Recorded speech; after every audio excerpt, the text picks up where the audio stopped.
Hello and welcome to the commentary box, the first one in a while because both me, Sam Turner, and Jake Griffiths have been settling in to university life. So yes, hello and welcome back. I'm Sam Turner, and of course we are joined by Jake Griffiths. Yes, nice to be back, settling into university. Going good, having a nice little setup here, a bit more control over when we can do our podcast, because now obviously at university have a little bit more time.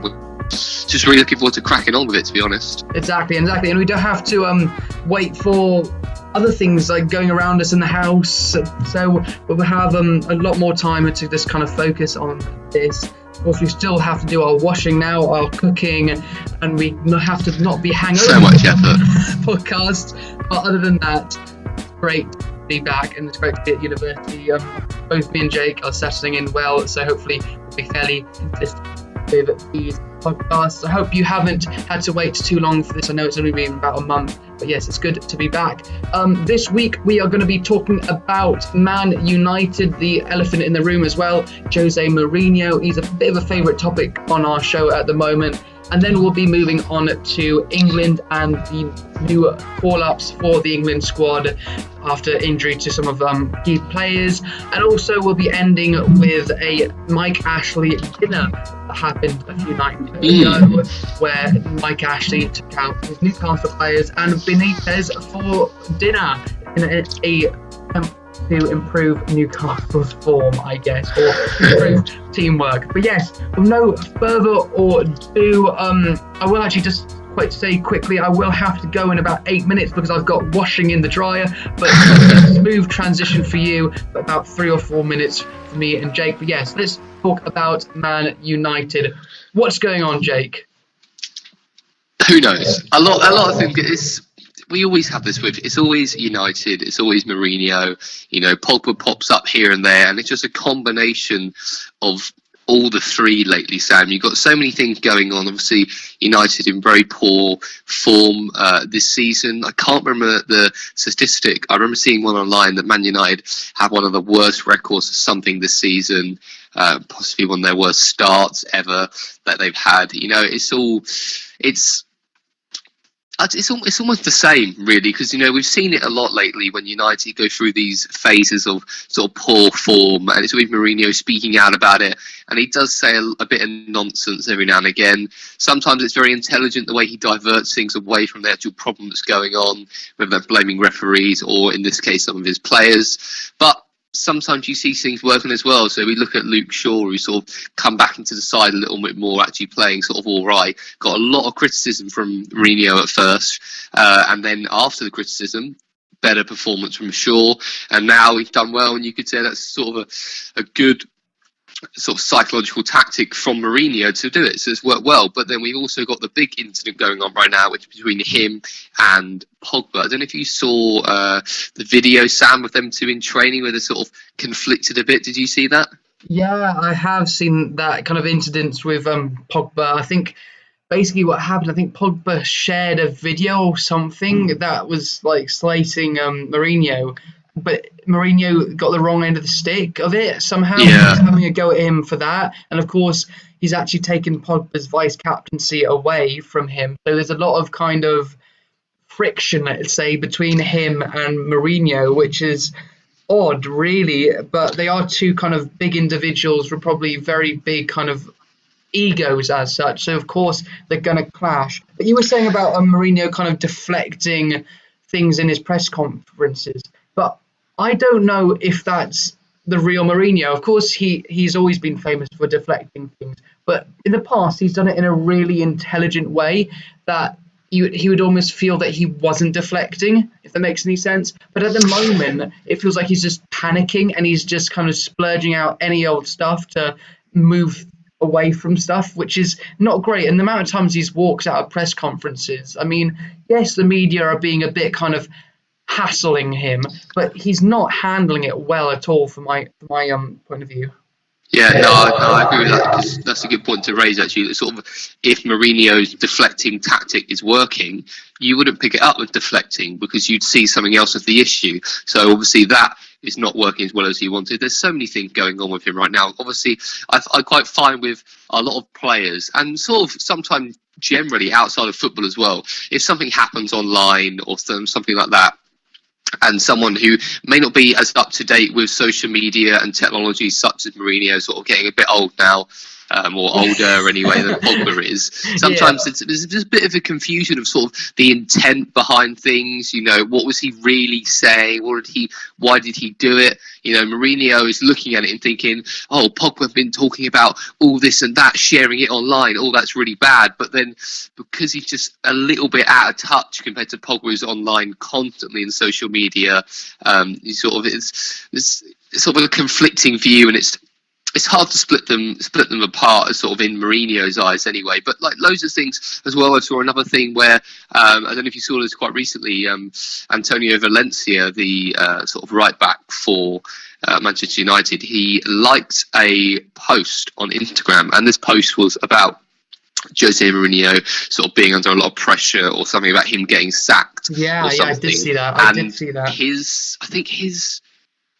Valencia said that he liked it because the photo was of Valencia. It was him sort of with other players sort of celebrating or something positive and good.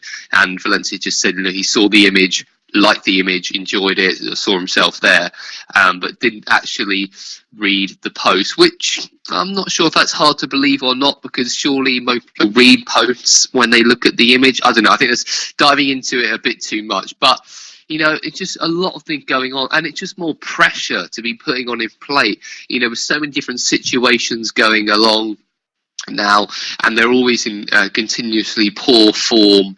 You know, it's just not looking good. But then you also look at the players as well. The players aren't performing. It's not like, say, the tactics have been wrong, or not saying they haven't been complete, like they've been going really well, but sometimes you can look at a game and you can go, you know what, that player didn't turn up. You know, he was instructed, you can see he was put in this position to do that job, he didn't do it. And I think there's a little bit of both, but you've got to look at some of the players, like, where has Sanchez gone? Sanchez has gone completely missing. I actually forgot that he played for Manchester United. I've got a friend who supports United, and he said about player going missing. He said about Lukaku going missing a bit. He said players like Mata and Herrera, who have normally been quite good together, but they're just sort of not really doing much at all. And then he said about, you know, it's incredible. Like, they have such good players, but they just play so poor, and they're really looking bad for United right now. And it's hard to see a way they're going to turn it around unless they get rid of Mourinho. But it's just going to be a constant cycle,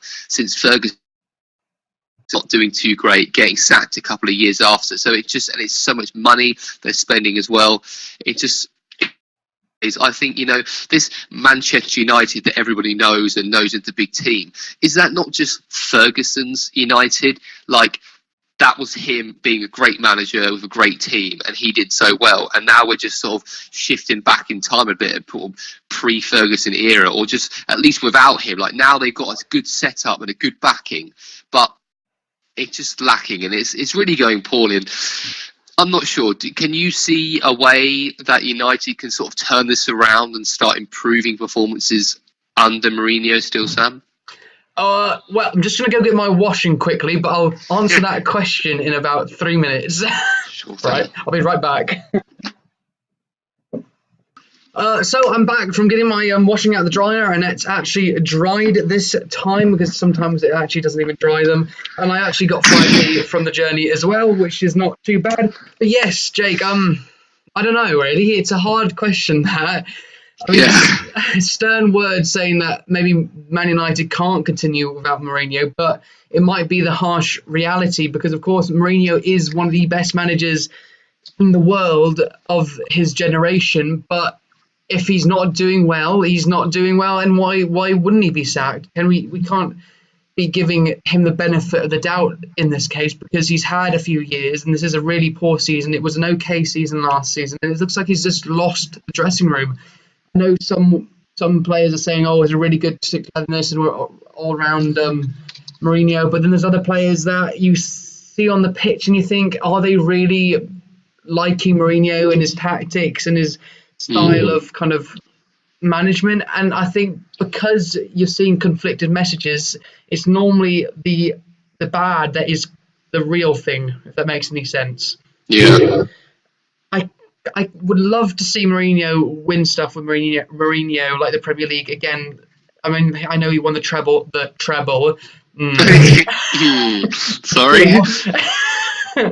But I do think that Mourinho and Man United would be better off at this given point separated, to be honest. And that's nothing against Mourinho, and it's nothing against Man United. It's just that I think things have come to a kind of an end where there's two camps in the Man United kind of club, with the fans, with the players as well, that I think it would just be a healthier situation if Mourinho left. Interesting. Yes. Of course, you can get involved and send us your opinions potentially on Twitter and on our email, which is thecommentary.box.contact@gmail.com, if you want to slate my opinion there, or you have your own opinion. Do you agree with this, Jake? I know you were kind of alluding to it, but would you 100% agree? I remember us talking about sort of Man United and Mourinho like not doing too well. I can't remember the last time we talked about it, but we definitely mentioned it before. And I think that I said, I can't remember, I think I said something like I would give him the whole season, because we know how good of a manager he is. We know the quality he's got. We know how well he can sort of rally up a dressing room and get them going, and with some really good tactics and play good football at many times. We know it's just not, but they should probably give them to the end of the season just to see how it goes. And, you know, I'd probably still stick by that. I think I'd still give him to the end of the season. Like, I know it's going so poor, but I think he's just got such quality as a manager, and I think they just need a couple of little changes. Like, it's not the end of the world. You know, they're still doing it all right. They're still up there in the league, and I think they should give Mourinho to the end of the season and sort of assess it from there. But like, who else are they going to bring in? There aren't that many good managers who are sort of free or look like they sort of could be coming to their end at a time at a club right now. A lot of managers have sort of settled in, to be honest, and sort of are content where they are. I can't really think of anyone who I go, you know what, he would do a great job at United. There is one manager that I would think that would do well. Sorry, I'm interrupted, but just on that point, it's Eddie Howe. I would love to see Eddie Howe at Man United. See, I would just think that could be too big of a step up. Mm-hmm. I think with Bournemouth, he's doing obviously very, very well, and he's done great, and it'd be amazing to see an English manager manage one of the top flight teams. But I think he'd have to just prove himself a little more. Whether that could be, I don't know, taking Bournemouth to a really high place finish for a couple of seasons, or whether a club, I don't know. I know sort of the clubs have managers which they're content with, but just talking hypothetically, if they move to a club like, I don't know, somewhere like Tottenham and he won trophies with them, that would be perfect. That would go, you know what, he can do it. Or if he went to Everton or Burnley and started to get them sort of regular Champions League football, just sort of taking that club to the next level, that shows, you know what, he's got what it takes to make a big improvement. Because yes, he's done well with Bournemouth and he's obviously taken them up to the Prem and kept them there, but the same sort of things happened in the past few years where he's just sort of stayed around the same area. And obviously it is very hard to stay in the Premier League year in, year out, and I definitely recognise his consistency and think he's done well. But I just think you've got to go that little bit further, just to confirm, because United don't want to put a manager in who's not going to be playing well or something, and it's not. One thing I don't buy is I don't buy the Giggsy thing. I don't buy having him in charge. I think some Man United fans think, you know what, we want Giggsy back. We want one of our own, all this. He hasn't really got that much experience. He went to Wales. Is he still manager of Wales? Yeah, he's still manager of Wales. I'm still unsure on his credentials, to be honest, as a Wales fan as well. Rather have Craig Bellamy, I think, in the end. But I think he definitely needs more time before he takes that role. Definitely. But yeah, I think I know what you mean. There isn't a lot of managers out there that could maybe handle the pressure of Man United. I mean, Louis van Gaal probably was good enough to be Man United manager. Moisey should have been good enough to manage Man United, but I don't know. I see where you're coming from with the Eddie Howe front as well. And just kind of as a final point on this subject, are we trying to compare the Man United of old to this new Man United too much? Should we be comparing it to the glory days with Ferguson? Yes, 100%. Or should we kind of be thinking of a new kind of era of Man United and basing it off of the Moisey eras and the Van Gaal, and maybe perceive positives and kind of achievements compared to that era rather than comparing it to what would be the glory eras, if that makes any sense? Yeah, no, I completely agree with that. I think this expects they're going to be as good as they were with Ferguson when they had an incredible a bunch of players, the class of '92, all of that together, and it's just that doesn't happen. Gillingham will want to in the Championship, and if we do an average season in League One, I don't think this is poor. We should be back where we belong in the Championship, because that was our peak of our existence. It's like, you can't just think, we want to be it's great to aim high and achieve, and you want to get back up there, but it just seems like, we know United played amazing. We know they were very, very good for a decent period of time, but that's come and gone. Looking at recent years, like you were saying, you compare what Mourinho's sort of done in the last couple of years to the likes of how Moisey and Van Gaal have done. It's not. It's just like he's done a lot better. You've got to think of positives, and especially at a time like this, I think. And he did bring up once something about when they lost to Seville or something, and he brought something up about how they've done well in recent years, and it shouldn't be him bringing that up, but he sort of had to in a way. But we should just look in recent years, look at recent times, and just think about positives. They want to get better. No one wants to see a club do really, really bad. It's just so I'm going on a bit, but no, I agree with your point. I think we are comparing sort of Mourinho and how they're playing now to the glory days too much, I think. Yeah, and I think that kind of ends this section well, because now we're going to be moving on a bit to England and the three new youngsters that have been called up by Southgate to face. Are we facing Croatia this time? I think it is. I think we got Croatia's definitely one of them. Obviously, we had Spain, which we played last time out. Yes, the three new players are, of course, James Maddison, Jadon Sancho, I think I'm pronouncing it right, and Mason Mount. So these are three players that are very young. I think Maddison's in his early 20s. Mount is in his, I think, is a youngster, and Sancho is still a teenager. They all play for interesting clubs, let's say. Mason Mount is on loan from Chelsea at Derby, and he has been doing very well for Derby, being, of course, manager being Lampard. He scored 5 goals this season from midfield. And, of course, you've got James Maddison, who has recently made the move up to the Premiership for 20 million from Norwich to Leicester, and he's been a kind of a pivot in this Leicester side under Claude Puel, who's scoring 3 goals and getting, I think, 2 assists so far this season, including one against Newcastle where Leicester won and Maguire scored. And then the other player is Jadon Sancho. Should have listened. I'm not sure.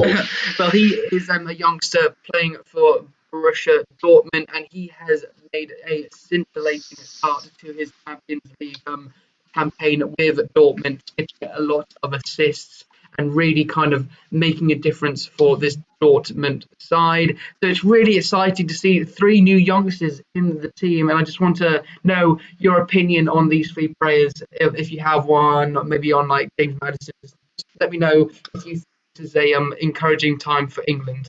Sure. Yeah, no, I think it's a good time for England. I think you can see. Obviously, we know Southgate signed a new contract to 2022, which means obviously World Cup with England, which is good. And he's sort of continuing his philosophy of getting players in who are just playing well. Doesn't really matter who they are. Preferably, obviously, bringing in young players. So Maddison, I knew he was a new signing for Leicester, and he's done well lately. And playing a centre attacking midfielder, he's doing well. And I think that's one of the areas on the pitch where we really want and possibly are missing, a really good English player there. I think when we look at the likes of in goal, obviously we're quite content with Pickford at the moment playing well. Well, defence is quite solid, I would say. Like, we've got some good players in there. Midfield is not too bad. Up front, obviously, we've got Kane. He's pretty consistent there. But sort of midfield, especially attacking midfield, I think we miss one of those. We just miss a really decent quality player in the middle there. And I think Maddison definitely showing that at Leicester already, and fingers crossed he gets some game time in the next couple of games for England and proves how well he's doing. Yeah, exactly. To sort of show that he could be a possible regular. Exactly. And on that point about like attacking midfielders, of course Dele is injured at the moment, but after Dele Alli, I think there is a dearth of kind of creative attacking midfielders. I mean, of course, there's Wilshere, but he's gone not downhill, but he hasn't been able to reach his peak abilities. And beyond that, I would class like the English attacking midfielder, apart from James Maddison and Dele Alli, as being quite not boring, but not as creative as some you see on the continent. They're like Eriksen. They're more kind of limited in their play. They're a bit static sometimes. They're literally just sometimes are a link between the midfield and the attackers. Whereas you see on like the continent, there's a lot of finesse. There's a lot of kind of dribbling with the ball. There's a lot of running with the ball in that central attacking midfield area, and we lack that a lot in the English game. But it's great to see someone like James Maddison, as you said, who's performing really well so far this season in the England squad, that can actually provide that as well. Yeah, no, I think he's done well. So I know obviously Dele's injured. Lingard's also not been called up as well. Is that an injury-related one, or is that? Yes, I think that is a injury-related one, and there's also, I think, Ruben Loftus-Cheek is also injured. He's looking to maybe start tonight for Chelsea. I'm not sure, but I think they didn't really want to call him up because it means that he would be kind of injured on international duty, and that's not great, really. They'd rather bring someone else up and sort of give them a bit of experience in game time, which makes sense, of course. Obviously, the second of the three is the Borussia Dortmund player. I'm not going to say his name because, once again, I do not know how to pronounce it either. Jadon Sancho? Let's go with that. Let's go with Sancho for now. We're going to sit with that. Very young. Yeah, he's a teenager as well, like you were saying. Doing well for Dortmund lately, and it's good. Dortmund like to bring up a lot of young players. I genuinely thought he was German until about 5 minutes before we started this podcast. So I'm not going to pretend I actually know an incredible amount of his English sort of history and clubs and things like that. But I have been following sort of German football a little bit lately, just because he's been playing so well. They did very well in the Champions League. Not sure, to be honest, if he played or not on how that went, but he's one of those players who, he seems young, he seems quite confident. He's getting goals here and there. Like you mentioned earlier, he's getting quite a few assists. And it's just great. And what I think is great is he's playing in a foreign country for a foreign team. And I think could be quite important and could benefit the England squad if we're bringing in other players who are playing sort of across Europe and, experiencing different types of duty. They can sort of bring that on board, and it can maybe aid the way teams that we approach, and he might have a little bit more experience when it comes to perhaps if we play Germany at all, or if we just play other teams, and he just have to respond differently in the way he plays. The styles of football will be different, which would be great for him to start developing his sort of being versatile and having different options and different ways to play. So I think just an all-round benefit and positive, really. I think it's going to benefit the squad. And I'm excited. I really hope they all play.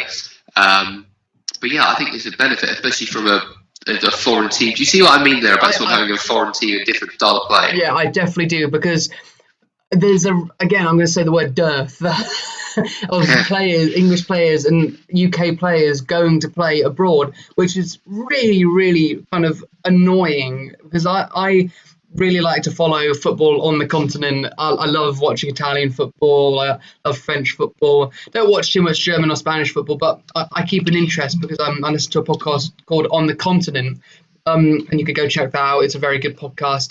Part to do with the Football Ramble. It's brilliant. James Horncastle and Andy Brassel, of course, the normal people. It's just great. Listen, but yeah, I listened to that a lot, and they were saying the same thing. Like with Jadon Sancho going out to Germany at a young age and performing so well, will this kind of create a pathway for other English players to play abroad? Just because they're seeing that he's doing well, and that they might go elsewhere, and it can only be a positive thing. As you said, they're going to pick up this kind of German style, they're going to pick up English style, they're going to be exposed to different styles of football, different cultures at a young age, which can only progress them as a footballer tactically and as a person and mentally, if that makes any sense. It's kind of all-round player in general. So it'd be really interesting to see if he does start or get any minutes.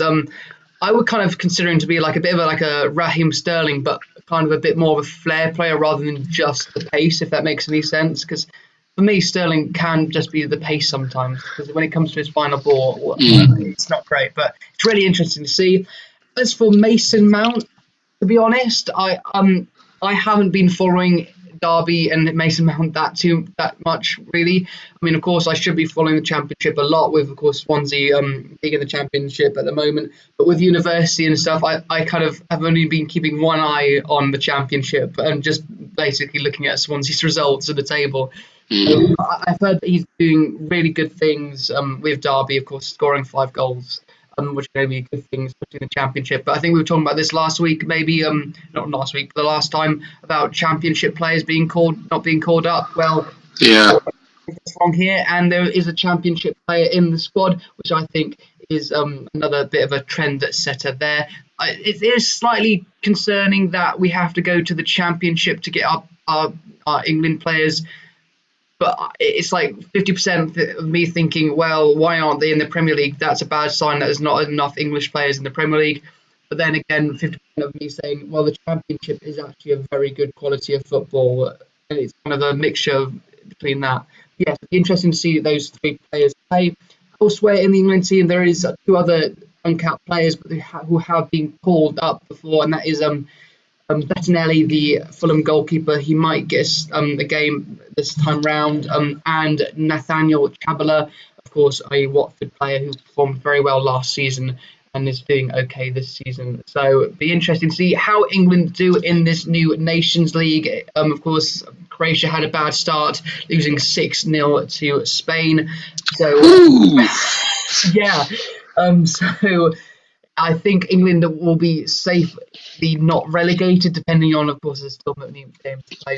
All different people safe there. But yeah, it's interesting to see how they'll do. I've said that so many times. But yes, that is the end of that kind of section, unless you want to add anything, Jake. I think you've covered that well, to be honest. Good. Bring on the game. Do you know when it is? I do not know when it is, but I'm pretty sure it's after this weekend. Okay. So I'm assuming like Tuesday night, Wednesday night, or even Monday night. Sure. Well, I'll stay tuned. Stay tuned for that. Of course, now it's on to our last topic, and that is Newcastle United and their struggles with their owner, Mike Ashley, who, of course, is the director of Sports Direct. You know, the ones that you get the big mugs from. He took his players and Benitez out for dinner in a nice Italian restaurant this week, in order, I guess, to improve teamwork, which is interesting way of doing it. Of course, Mike Ashley is always in the news with Newcastle because he does not like to spend any money with them. Of course, he's got Benitez in, but he doesn't let him spend anything. I just want to know your opinions on Benitez, Newcastle, and Mike Ashley at this given point in time. Not exactly. I wouldn't say he was loved by the fans. too much money. It reminds me a little bit of Gillingham's own Paul Scally in a way, but you know, it's different. It's a bit weird, but like it's only going to help. To be honest, I think it's just he's obviously the reasoning just could be that he feels like a bit of togetherness is lacking, or like you were saying earlier, them sort of communication between the two, or just to sort of bring them together. We are together. This is us all around, and you know there is no sort of trying to maybe bridge the gap between sort of chairman, manager, player, just to sort of merge it together. We're like, look, we're all together, we're all part of the same team. We all want success here. Yeah, like I think there's. It's just never really seen it before, to be honest. I've never really seen that happen, so it's an interesting thing. But yeah, like I said, it's only going to be a positive. I don't know whether it could be something to maybe show the fans as well, to try and think, oh, you know what, we're this is our club. You know, we're all together, we're all doing well.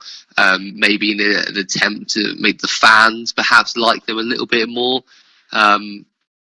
It's interesting, you know. I think it's just an interesting thing to happen. And see, I know what you mean.